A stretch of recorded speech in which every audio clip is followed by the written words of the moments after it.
జిల్లా వ్యాప్తంగా మాత్రము ఇలా తెలంగాణ రాజ్యాధికార పార్టీ ఏదైతే బంద్ ప్రకటించిందో అది మాత్రము బంద్ నడుస్తుందని చెప్పవచ్చు. ఒకవైపు ఇప్పుడే ఆర్టీసీ డిపో వద్ద మనము రాజ్యాధికార పార్టీ కార్యకర్తలను పెద్ద ఎత్తున కూడా పోలీసులు అరెస్ట్ చేయడం జరిగింది. అంతేకాదు ఎక్కడ కూడా ఏ ఒక్క బీసీ నాయకుడి నుంచి కూడా పాఠశాల ముందు ధర్నా చేసిన దాఖలాలు లేవు. అయినా కూడా పాఠశాల మొత్తం ఇలా పెద్ద ఎత్తున కూడా నారాయణ చైతన్య లాంటి కార్పొరేట్ విద్యా సంస్థలు కూడా బంద్ పాటించాయంటే మనం దానికి బీసీలకు మాత్రము కొంత మంచి రోజు చెప్పవచ్చు. అది మనం దీన్ని మనం మాట్లాడుకునే విషయం మనం పరిశీలిద్దాం. మన దగ్గర రజక సంఘం నాయకుడు కావచ్చు, కార్యకర్త కావచ్చు, సామాన్య వ్యక్తి కావచ్చు. అన్న చెప్పండి, ఇలా రాజ్యాధికార పార్టీ ఇలా బంద్ను పిలుపునిచ్చింది, ఎట్లా చూస్తున్నారు? అసలు 42% విషయంలో మీరు ఎట్లా చూస్తున్నారు? మేము బీసీలో ఉన్న అన్ని కులాలల్లో మేము సమైక్యంగా మాకు ఓన్లీ రాజకీయాలే కాదు 42%, విద్యా ఉపాధి అన్ని రంగాలలో కూడా మాకు 42% ఇవ్వాలి. ఇప్పుడు మీరు రజక కులస్తుండి మేము దాదాపు 15 నుంచి 20% ఉంటుంది మా కులం. ఇప్పుడు అగ్రవర్ణ కులాలు రెడ్డోళ్ళు, ఎలమ, కమ్మ వాళ్ళు 7%, 6% ఉంటారు. వాళ్ళు వెళ్తున్నారు రాష్ట్రాన్ని. 15% ఉన్నాం మేము. మా దాంట్లో 42% కాదు, మా బీసీలు 70% ఉన్నాం మేము జనాభా. మేము వెళ్ళాలి. గత 75 సంవత్సరాల నుంచి కూడా అగ్రవర్ణాల కులాల చేతులు మేము కుల వృత్తులు చాకలోళ్ళం, మంగళోళ్ళం, గౌన్లోళ్ళం, గొల్లోళ్ళం దోపిడీకి గురవుతున్నాం. మమ్మల్ని ఒక వస్తువు పావులాగా వాడుకుంటున్నారు. మమ్మల్ని ఇప్పుడు ఏదో అవకాశం వచ్చింది, ఇప్పుడు వీళ్ళు కూడా ఉన్నారు అధికారాల, వాళ్ళు ఉన్నారు. వాళ్ళు ఉన్నప్పుడు చేయొచ్చుగా, మా బీసీల మీద ప్రేమ ఉంటే. ఇప్పుడు ఈయన ఏదో చేస్తున్నది కాంగ్రెస్ గవర్నమెంట్, మా అవకాశం వచ్చింది చేస్తున్నప్పుడు వీళ్ళకి మద్దతు ఇవ్వాలిగా. వీళ్ళే పిటిషన్లు వేసి వీళ్ళే స్టేలు ఇప్పించి. ఇప్పుడు చెప్పండి, 42% బీసీలకు రిజర్వేషన్ ఇస్తున్న క్రమంలోనే ఇప్పుడు కొంతమంది రాజకీయ పరిశీలకులు ఏమంటారు అంటే రేవంత్ రెడ్డి చేసిన కుట్రలో భాగమంటారు. ఎట్లా చూస్తున్నారు మీరు? ఇప్పుడు రేవంత్ రెడ్డి చేసిన రెడ్డి కుట్ర అంటుండు. కేసీఆర్ గారు 10 సంవత్సరాలు ఉండు, బీజేపీ సెంట్రల్ గవర్నమెంట్ ఉంది, వాళ్ళు ఇవ్వచ్చుగా. ఇప్పుడు వాళ్ళు ఇవ్వచ్చుగా. ఇప్పుడు గవర్నర్ దగ్గరికి ఫైల్ పోయినప్పుడు బీజేపీ వాళ్ళకి మా బీసీల మీద అంత ప్రేమ ఉంటే మద్దతు ఇచ్చి ఆయన ఆర్డర్గా ఇవ్వచ్చుగా. గవర్నరు సెంట్రల్ గవర్నమెంట్ వాళ్ళకి ఇవ్వచ్చుగా. వాళ్ళు ఎందుకు ఇవ్వట్లేదు? మాకు ఇట్లా రాజకీయంగా కాదు, విద్యా ఉపాధి అన్ని రంగాలలో కావాలి మాకు. రాజకీయంగా వ్యాపారం, ఇప్పుడు మా దాంట్లో ఎవరున్నారు చెప్పండి? వ్యాపారంగా మా కులస్తులు ఎవరున్నారు డెవలప్ చెప్పండి? ఏ ఆఫీసులు అన్న మేము ఎంతమంది ఉన్నాం? ఏ ఆఫీసులు చూసుకోండి, గెజిటెడ్ పోస్టులు కాడి నుంచి అన్ని వాళ్ళే, అన్ని ఉన్నత కులాల వాళ్ళే. బీసీ వాళ్ళు ఎవరున్నారు చెప్పండి? ఒక బీసీ వాడు ఆఫీసర్ ఎక్కడున్నాడు చెప్పండి? ఐఏఎస్లు, ఐపీఎస్ కాంతి మొత్తం ఉన్నత కులాలే. అలా ఎవరైనా కరెక్ట్గా బీసీ అధికారి కనుక కరెక్ట్గా పనిచేస్తున్నా అంటే ఆయన మీద అమ్మటే ట్రాపులు ఉన్నత కులాల వాళ్ళు 2-3 రోజులే ట్రాపులు చేసి పట్టిస్తారు. ముఖ్యంగా చెప్పండి, ఇప్పుడు గతంలో బీసీల ఐక్యత రాలేదు, ఇప్పుడు బీసీల ఐక్యత వచ్చింది. ఇది ముందు ఎలా ఉండబోతుంది? ఇప్పుడు బీసీల ఐక్యత అన్ని కులాలు, అన్ని ఉప కులాలు అన్ని వచ్చినాయి, సంతోషం. ఇప్పుడు ఇలా మా బీసీలలో ఉన్న కూడా ధనవంతులు ఉన్నారు, మంచి బడా లీడర్లు ఉన్నారు. మీరు ఏంటంటే అగ్రవర్ణ కులాలకి అమ్ముడు పోకుండా ఇప్పుడు మంచి మూమెంట్ వచ్చింది. మద్దతు కలిపి మన హక్కులు మనం పోరాడదాం, మన హక్కులకి మద్దతు ఇయ్యి. ఇంకా ఎన్ని రోజులు అగ్రవర్ణ కులాలకి మనం కాళ్ళు ఒత్తుదాం? మనం కూడా రాజ్యాధికారం, మనం కూడా ఏలాలి రాజ్యాలు. మనం ఎప్పుడుదేనా 75 సంవత్సరాల నుంచి వాళ్ళేనా? మనం కూడా వెళ్ళాలా. మీరు కూడా మన దాంట్లో కూడా ఉన్నోళ్ళు, కోటీశ్వర్లు ఉన్నారు, ధనవంతులు ఉన్నారు, వ్యాపారవేత్తలు, విద్యావేత్తలు ఉన్నారు. ఇప్పుడు అంటే ముఖ్యంగా చెప్పండి, ఇప్పుడు ఇలా రిజర్వేషన్ల కోసం పట్టుబడితే రేపు ఫ్యూచర్ లో మన పిల్లలకు ఏమైనా భవిష్యత్తు ఉంటుంది అనుకుంటున్నారు? కంపల్సరీ ఉంటుంది. ఇప్పుడు మా జీవితం సార్, ఒక్కొక్కళ్ళు మా దాంట్లో ఎంఏలు, ఎంఏ బీడీలు చేసి ఇప్పుడు అటెండర్ జాబ్ కోసం పోటీ పడుతున్నారు. ఇప్పుడు మాకు ఓన్లీ బీసీలకు మాకేం అటెండర్లు, సిఏపర్లు, పీన్లు ఇస్తున్నారు. పీజీ చేసిన వాళ్ళు కూడా వాళ్ళు మామూలు డిగ్రీ చదివిన గ్రూప్ 1 పోస్టులు కానీ, గ్రూప్ 2 కానీ ఉన్నత కులాల వాళ్ళకి. ఈడబ్ల్యూఎస్ విషయం ఎట్లా చూస్తున్నారు మీరు? ఈడబ్ల్యూఎస్ విషయంలో కూడా బీసీలకు అన్యాయం జరుగుతుంది అనుకుంటున్నారు? కంపల్సరీ ఈడబ్ల్యూఎస్ లో మాకు చాలా అన్యాయం జరుగుతుంది. ఈడబ్ల్యూఎస్ లో 7% లేనివాడికి 60 మార్కులు వస్తే ఉద్యోగం వస్తుంది, బీసీ వాడికి 90 మార్కులు వస్తే రావట్లేదు ఈడబ్ల్యూఎస్ లో. ఇది చాలా అన్యాయం, ఇది తీవ్రమైన చర్య, ఇది తీవ్రవాద చర్య ఇదంతా. మీరు బీసీలకు ఏం చెప్పబోతున్నారు? బీసీలకు ఏం లేదు, మా సంఘాలకు కానీ, మా యువతకు కానీ, నిరుద్యోగ యువతకు కానీ అందరు కలిసికట్టుగా పోరాడండి, కలిసికట్టుగా పోరాడండి. అగ్రవర్ణ కులాలకు వ్యతిరేకంగా పోరాడండి. సమైక్యంగా పోరాడితే మన పిల్లలకి, మన భవిష్యత్ తరానికి ఒక బంగారు బాట వేసిన వాళ్ళం అవుతాం. ఓకే, మనం చూస్తున్నాము ఖచ్చితంగా బీసీలో ఐక్యత వచ్చిందని చెప్పవచ్చు. ఎందుకంటే వాళ్ళే స్వయంగా వచ్చి ఒక ఉపన్యాసం ఇస్తున్నారంటే గతంలో ఉన్నటువంటి బీసీలకు ఇప్పుడు ఉన్నటువంటి బీసీలకు కొంత ఐక్యత ఖచ్చితంగా వచ్చిందని చెప్పవచ్చు.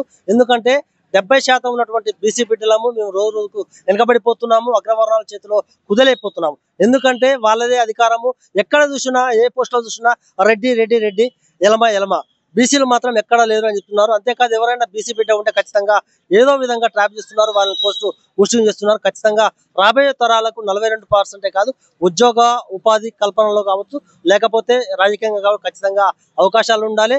ప్రతి ఒక్క బీసీ బిడ్డ కూడా రాజకీయంగా ఎదగాలని కూడా వాళ్ళు ఆకాంక్షలు కావచ్చు, స్కూల్ కావచ్చు, కాలేజీలు కావచ్చు, ఈ కార్పొరేట్ వ్యవస్థలు కూడా ఇలా బీసీకి అనుకూలంగా, బీసీ బంధుకు అనుకూలంగా ఇవాళ పాఠశాలలు పనిచేసారంటే ఖచ్చితంగా బీసీలో ఒక ఐక్యత వచ్చిందని కూడా మనం చెప్పవచ్చు.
తెలంగాణ రాజ్యాధికార పార్టీ ఆధ్వర్యంలో సూర్యాపేట డిపో వద్ద మాత్రము నాయకులు కార్యకర్తలు పెద్ద ఎత్తున కూడా తరలిస్తున్నారు. దాన్ని మాత్రం పోలీసులు అడ్డుకుంటున్నారు. మనం మాట్లాడదాం. డిపో వద్ద మాత్రము పెద్ద ఎత్తున కూడా పోలీసులు రావడం జరిగింది.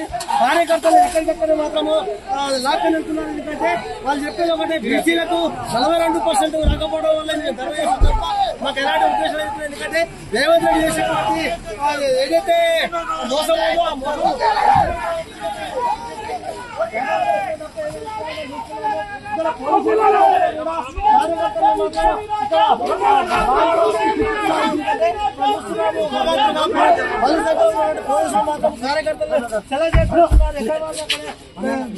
ఎక్కిస్తున్నారు. పెద్ద ఎత్తున కూడా ఇవాళ చూస్తున్నాం. మన బీసీకి సంబంధించినటువంటి పాఠశాలలో కూడా సూర్యాపేట జిల్లా కేంద్రంలో మూతవేస్తున్నారు స్వచ్ఛందంగా. అంతేకాదు కొంతమంది వాణిజ్య వ్యాపారాలు కూడా వాళ్ళు స్వచ్ఛందంగా పొందుపరుస్తున్నారు. అయితే ఇక్కడ డిపో వద్ద మాత్రం చూస్తున్నాము కొంత ఘర్షణ వాతావరణం ఉంటుంది. ఇక్కడ ఎవరైతే బీసీ రాజ్యాధికార పార్టీ కార్యకర్తలు తరలి వేస్తున్నారు. వాళ్ళందరినీ చెడగొట్టే పనిలో మాత్రం సూపేట పోలీసులు మాత్రం ప్రయత్నం చేస్తున్నారు. ఇప్పటికే వాహనాలకు తీసుకొని వెళ్తున్నారు. ఏదేమైనా కూడా 42% ఇవ్వకపోవడం మాత్రం రాజ్యాంగ విషయం అని చెప్తున్నటువంటి ఎవరైతే రేవంత్ రెడ్డి ఉన్నారో ఆ రేవంత్ రెడ్డి కావాలని కూడా మళ్ళీ ఈ నోటిఫికేషన్ కూడా అధ్యక్ష విధంగా ప్లాన్ చేసేది కూడా చెప్తున్నారు. అంతేకాదు మనం చూస్తున్నాము ఖచ్చితంగా 42% రిజర్వేషన్ వచ్చే వరకు కూడా రాజ్యాధికార పార్టీ అధ్యక్షుడు ఎవరైతే తీర్మానం మల్లన్న కావచ్చు మిగతా నాయకులు కూడా ఖచ్చితంగా పట్టుబడుతున్నారు. ఏదేమైనా కూడా 42% వచ్చే విధంగా కూడా కూర్చేస్తామని కూడా పేర్కొంటున్నారు. వద్దురా నాయన వద్దురా నాయన వద్దురా నాయన జై బీసీ సీఎం బీసీల బిల్లు వెంటనే బీసీల బిల్లు జై బీసీ జై బీసీ బీసీల ఐక్యత బీసీల ఐక్యత బీసీల వద్దురా నాయన వద్దురా నాయన వద్దురా నాయన జై బీసీ రిజర్వేషన్ వెంటనే జై బీసీ జై బీసీ జై బీసీ రిజర్వేషన్ వెంటనే జై బీసీ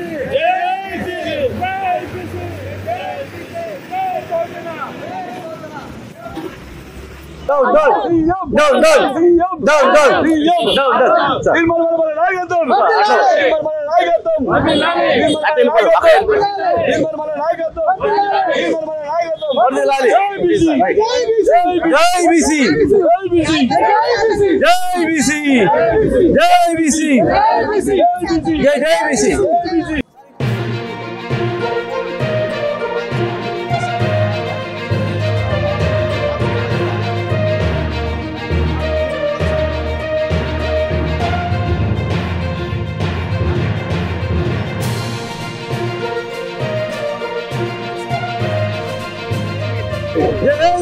Down. మరి ఈ రోజు ముఖ్యమంత్రి గారు మరి మాకు రాబోయే కమల్ డిగ్రీ ప్రకారం 42% ఇస్తున్న ముఖ్యమంత్రి మాకు అన్యాయం చేసిండు బీసీలకు. మరి ఇంత అన్యాయం చేస్తామని మేము ప్రశ్న ఖండిస్తున్నాము. మరి మాకు ఇన్ని రోజులు చదివి మాకు మభ్యపెట్టి 2 సంవత్సరాలు చదివి మాకు చాలా ఇబ్బంది పెట్టి బీసీలకు అన్యాయం చేసిన ఇది లేదు. మాకు దాని వెంటనే మాకు అమలు చేయాలని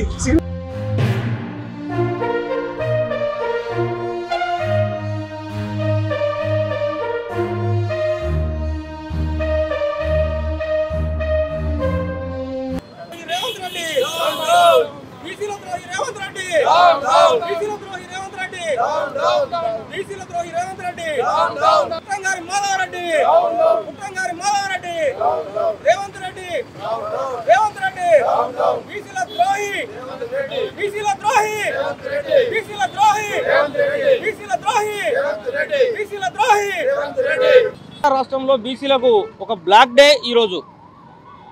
ఎన్నో ఏళ్ళుగా తెలంగాణ రాష్ట్ర వ్యాప్తంగా ఉన్నటువంటి బీసీలు ఎదురు చూస్తున్నటువంటి విధంగా తెలంగాణ రాష్ట్రంలో బీసీలకు స్థానిక సంస్థల్లో 42% రిజర్వేషన్ కల్పిస్తూ రాష్ట్ర ప్రభుత్వం విడుదల చేసినటువంటి జీవో నెంబర్ 9పై హైకోర్టు కొద్దిసేపటి క్రితం స్టే విధించినట్టుగా సమాచారం అందింది. హైకోర్టు స్టే విధించడం అంటే తెలంగాణ రాష్ట్రంలో ఉన్నటువంటి బీసీ వర్గాలకు తీరని అన్యాయం చేసినట్టే. ఈ తీరని అన్యాయం బీసీ వర్గాలకు చేయడంలో రాష్ట్ర ప్రభుత్వం ప్రథమ ముద్దాయి అయితే, ఏదైతే పిటిషనర్ ఉన్నాడో బుట్టంగారి మాధవరెడ్డి రెండవ ముద్దాయిగా నిలబోతా ఉన్నాడు. తెలంగాణ రాష్ట్ర ప్రభుత్వం బీసీల పట్ల అనుసరిస్తున్నటువంటి విధానాన్ని మేము మొదటి నుంచి కూడా గమనిస్తూ ఉన్నాం. ప్రభుత్వ విధానాలను ఎత్తి చూపే ప్రయత్నం చేస్తూ ఉన్నాం. తెలంగాణ రాష్ట్ర ప్రభుత్వం జీవో నెంబర్ 9 రిలీజ్ చేసినప్పుడే ఇది తెలంగాణ రాష్ట్రంలో ఉన్నటువంటి బీసీలకు నమ్మించి నయవంచన చేసినటువంటి కుట్రకి రాష్ట్ర ప్రభుత్వం తెరలేపిందని మేము ఆ రోజే చెప్పాం. మేము చెప్పినట్టుగానే నిన్న మొన్న జరుగుతున్నటువంటి పరిణామాలు ఎంత దారుణం అంటే బీసీలకు 42% రిజర్వేషన్ వచ్చేసింది. ఇక రాష్ట్ర వ్యాప్తంగా 42% మంది బీసీలు స్థానిక సంస్థల్లో ప్రతినిధులుగా ఎన్నిక కాబోతున్నారన్నట్టుగా నిన్న మంత్రుల యొక్క ప్రకటన కావచ్చు, ఎమ్మెల్యేల యొక్క ప్రకటన కావచ్చు, కాంగ్రెస్ పార్టీ నాయకుల యొక్క ప్రకటన చూసాం. ఇదంతా కూడా ఈ రాష్ట్ర ప్రభుత్వం ఓవైపు జీవో నెంబర్ 9 రిలీజ్ చేసింది, మరోవైపు బుట్టంగారి మాధవరెడ్డి ద్వారా కోర్టులో కేసు వేయించింది కూడా ఈ రాష్ట్ర ప్రభుత్వమే అని తెలంగాణ రాజ్యాధికార పార్టీ మొదటి నుంచి కూడా చెప్తూ వస్తూ ఉన్నది. సో తెలంగాణ రాజ్యాధికార పార్టీ ఆరోపిస్తున్నట్లుగా తెలంగాణ రాష్ట్రంలో ఉన్నటువంటి రాష్ట్ర ప్రభుత్వంతో పాటు ఈ రాష్ట్రంలో ఉన్నటువంటి ప్రధాన రాజకీయ పార్టీలు అన్నీ కలిసి బీసీలను నమ్మించి నయవంచన చేసినటువంటి కుట్రలను తెలంగాణ సమాజం ముందు తెలంగాణ రాజ్యాధికార పార్టీ ఎత్తి చూపెట్టబోతా ఉన్నది. సో అందులో భాగంగా స్థానిక సంస్థల ఎన్నికలపై హైకోర్టు విధించినటువంటి స్టేకు నిరసనగా రేపు తెలంగాణ రాష్ట్ర వ్యాప్తంగా మా పార్టీ రాష్ట్ర బంద్కు పిలుపునిచ్చింది. ఈ బంద్ను విజయవంతం చేయాల్సిందిగా ఉమ్మడి వరంగల్ జిల్లా వ్యాప్తంగా ఉన్నటువంటి వస్త్ర వర్తక వ్యాపార వాణిజ్య వర్గాలందరూ కూడా రిక్వెస్ట్ చేస్తూ ఉన్నాం. అదేవిధంగా ప్రైవేట్ విద్యా సంస్థలకు ప్రభుత్వ విద్యా సంస్థలకు విజ్ఞప్తి చేస్తూ ఉన్నాం. జిల్లా వ్యాప్తంగా రాష్ట్ర వ్యాప్తంగా ఉన్నటువంటి మా శ్రేణులకు కూడా రిక్వెస్ట్ చేస్తూ ఉన్నాం. ఈ రేపటి బంద్ను విజయవంతం చేసేందుకోసం అందరూ కూడా కంకణబద్దులై పనిచేయాల్సిందిగా మా కార్యకర్తలకు మా నాయకులకు అందరూ కూడా రిక్వెస్ట్ చేస్తూ ఉన్నాం. ఈ బంద్ను విజయవంతం చేసేందుకు రాష్ట్ర వ్యాప్తంగా ఉన్నటువంటి బీసీ సంఘాలు బీసీ నాయకులు అన్నీ కూడా కలిసి రావాలని ఉద్యోగ సంఘాలన్నిటి కూడా రిక్వెస్ట్ చేస్తూ రేపటి బంద్ను విజయవంతం చేయాల్సిందిగా వరంగల్ జిల్లాతో పాటు తెలంగాణ రాష్ట్ర ప్రజలందరికీ కూడా రిక్వెస్ట్ చేస్తూ సో ఈ రోజు నుంచి తెలంగాణ రాష్ట్రంలో బీసీలకు చట్టసభల్లో కావచ్చు లేదా స్థానిక సంస్థల్లో కావచ్చు విద్యా ఉద్యోగాల్లో కావచ్చు 42% రిజర్వేషన్ సాధించేంత వరకు అవిశ్రాంతంగా పోరాటం చేస్తామని తెలియజేసుకుంటూ సో మరొకసారి బంద్ను విజయవంతం చేయాల్సిందిగా విజ్ఞప్తి చేస్తా ఉన్నాం. గత 2 గంటల క్రితం మరి ఏదైతే తెలంగాణ రాష్ట్ర ప్రభుత్వం మరి సర్పంచ్ ఎన్నికలకు 42% రిజర్వేషన్ అమలు చేస్తూ జీవో నంబర్ 9 విడుదల చేయడం జరిగింది. ఆ యొక్క జీవో నంబర్ 9 ఇప్పుడు ఇంత ముందే మరి హైకోర్టు కొట్టివేయడం జరిగింది ధర్మిల. మరి ఈరోజు మేము 42% వచ్చిందని చెప్పి అందరూ కూడా ఈరోజు గ్రామాలలో మరి రిజర్వేషన్ ప్రకారంగా మరి ఒక ఎన్నికల కమిషన్ ఇచ్చినటువంటి రిజర్వేషన్ ప్రకారంగా మరి ఈరోజు వాళ్ళు ఎన్నికలకు సిద్ధమవుతున్న తరుణం లోపల ఎప్పటి నుంచో మరి మా తీర్మానం మల్లన్న మా తెలంగాణ రాజ్యాధికార పార్టీ అధ్యక్షుడు ఎప్పటి నుంచో చెప్తున్నాడు ఈ జీవో నిలవది, ఈ జీవో ఉండదు, ఈ జీవో తాత్కాలికమని ఏదైతే వారు చెప్తున్నారో అదే మాట ఈరోజు నిజమైంది. కాబట్టి తక్షణమే ఈ రాష్ట్ర ప్రభుత్వం తక్షణమే గౌరవ ముఖ్యమంత్రి గారు రేవంత్ రెడ్డి గారు రాజీనామా చేయాలని చెప్పి డిమాండ్ చేస్తున్నాం. అంతేకాదు తప్పకుండా జీవో నిలబడే విధంగా ఏదైతే అవుతుందో దానికి కావాల్సినటువంటి ట్రిపుల్ టెస్ట్ కావచ్చు మరి రాష్ట్రపతి ఆమోదం కావచ్చు అవన్నీ కూడా చేయకుండా ఏదో నామమాత్రంగానే చేసి తూతూ మంత్రంగానే చేసి ఈ యొక్క బీసీ ప్రజలను మోసం చేసిందిగా మేము భావిస్తున్నాం. కాబట్టి తక్షణమే ఈ యొక్క రేపు మరి మా రాష్ట్ర అధ్యక్షుడు మరి ఆయన పిలుపు మేరకు ఆ నిర్ణయం మేరకు మా కార్యక్రమాలు ఉంటాయని తెలియజేస్తున్నాం.